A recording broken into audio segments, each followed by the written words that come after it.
Problem is, he can't give you the wild plays without giving you those mistakes. The fact of the matter is the interceptions are an issue, but you can still win that way. Like last year, Matthew Stafford led the league in interception. They won the Super Bowl because they could make up for it with the big plays. Josh Allen is a lot better than Matthew Stafford. Yeah. Right now, it's a problem, but I don't think that you can ask him to stop. Like, this is the way that he's made. You can't ask him to be something different. See, you said that in the meeting this morning, and Marcus, I have a problem with it because, like, if you don't get that stuff coached out of Josh Allen, and he's still a young player. We sometimes talk about these guys, like they're 35 years old. If you don't get that stuff coached out of him, then Matthew Stafford might be his ceiling. And the reality is he has the talent and the ability and everything else to be one of the best players we've ever seen. But you can't be making those kind of mistakes when they – why are you looking at me like that? What am I saying that's not right? It's almost like you haven't been watching Josh Allen for his entire career. Like, the amazing jump for Josh Allen wasn't eliminating the bad plays. It was adding incredible plays to the bad plays. He's going to give you those. Like, every quarterback in this league has weaknesses. Like Lamar Jackson is not all that accurate. That's fine. You can try to improve the accuracy, but you're not really going to do it. You deal with his strength and you build off of it. Josh Allen is going to turn the ball over for you every now and then. No, so what? The weakness cannot be throwing interceptions in the end zone. That's not a reasonable weakness to have. And Nick, to take it a step further and become a championship quarterback, you have to eliminate those mistakes. And the guy that sits here every Monday, Rex Ryan, did a great job with Mark Sanchez, or almost great job because we got to the championship. Okay, don't. Please don't. Don't compare Josh Allen to Mark Sanchez. It's the concept of what Sean McDermott needs to do, and I agree with you, Greeny, which is there's a couple of plays every game that are hugely consequential. Like this play right here, you have a tie. A tie keeps you in first place, and Josh Allen can't make this mistake. You wanted him to take that big jump, but this is what's going to stop him from winning a championship. He's not taking another one. Oh, let's get Marcus in. Marcus, I'm going to ask you the same question that I asked Domonique a minute ago about Dak. What is, in your opinion, a reasonable and fair critique of Josh Allen right this minute? Yeah, at moments he got to stop trying to be MJ and just be Magic, which his talent lends itself to being phenomenal. Like, just be a distributor of the football and not go over the top. And with Josh Allen, I agree with Foxy. You got these type of plays are the reason the Buffalo Bills have ascended.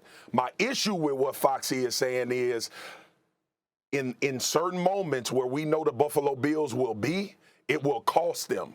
Just like when we saw them play Kansas City. Patrick Mahomes threw interceptions. Josh Allen didn't. That win was 24-20 earlier this year. We are talking about small margins with the Buffalo Bills. We're not talking about winning a game or winning a big game. We're talking about a team that everybody picked to be Super Bowl contenders, Super Bowl champions, and the favorite. This will cost you as far as going to that particular game against the people that you potentially have to beat in order to get there.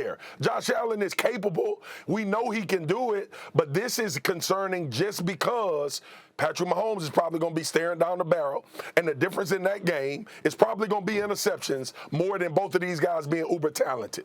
Let me get Graz in here. What do you think, Dan?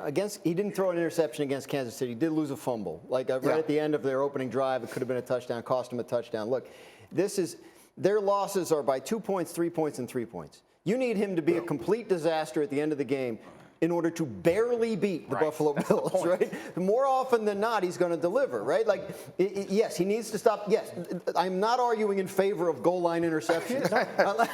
It needs to stop. He needs to figure out a way to stop doing it.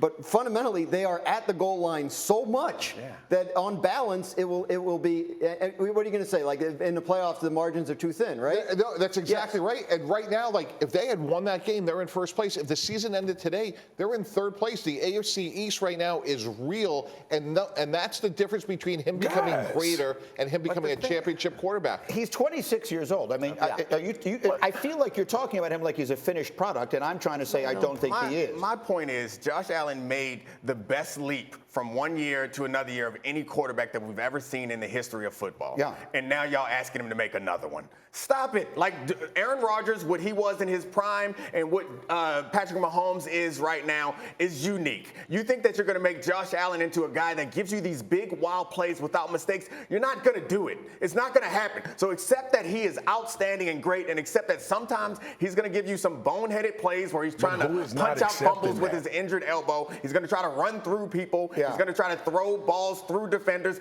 It stinks, but you take the good with the bad. That's why I go back. Oh, I'm sorry, but go ahead, Y'all want Marcus. to win the lottery without buying a ticket is what y'all want to do. I don't think any of us aren't accepting that.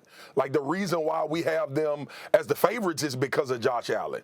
The reason why they won't win it is because of turnovers. Like, two things, we know two things can be true in this resort. The reason why the Buffalo Bills, I guarantee y'all, if we get to a point where the Buffalo Bills don't have an opportunity to go to a Super Bowl or win one, it will probably be because of turnovers. I don't see this defense giving up a bunch of points. I don't see this team just going out and playing terrible. And to your point, Grimes and Foxy, yeah, you in the red area a lot. Yeah, you have a lot of success. Yeah, you have one of the best quarterbacks in the NFL. But what would be the reason why we would think the Buffalo Bills wouldn't win a Super Bowl? Yeah. I agree. So, like, there's no perfect teams. There are reasons why every team is going to lose. My point is getting up here and, like, getting down on Josh Allen to me seems like a waste of time. in the last 3 weeks, bro. No, it's bad. It stinks. But that's who he is. He's thrown 10-plus picks in every season he's been in football. Thank you for watching ESPN on YouTube. For live streaming sports and premium content, subscribe to ESPN+.